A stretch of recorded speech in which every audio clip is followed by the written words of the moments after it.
Welcome to the Learning Pines YouTube. We hope this video helps.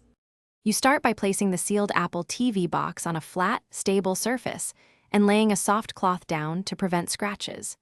Use scissors or a box cutter carefully. Slice only along the tape edge and away from the device to avoid nicks. Once the seal is cut, lift the lid straight up so nothing scrapes the finish.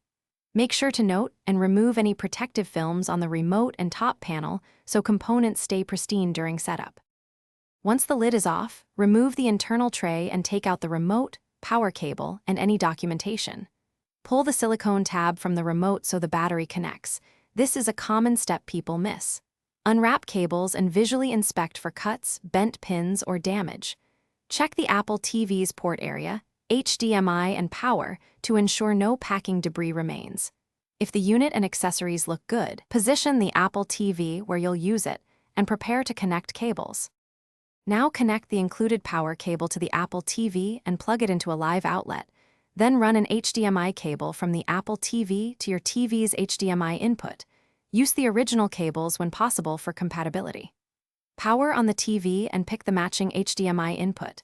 The Apple TV should display a setup screen. If nothing appears, unplug and replug both ends, try another HDMI port or cable, or restart the unit. If the remote won't pair, hold the pairing buttons as instructed and try again. Thanks for watching.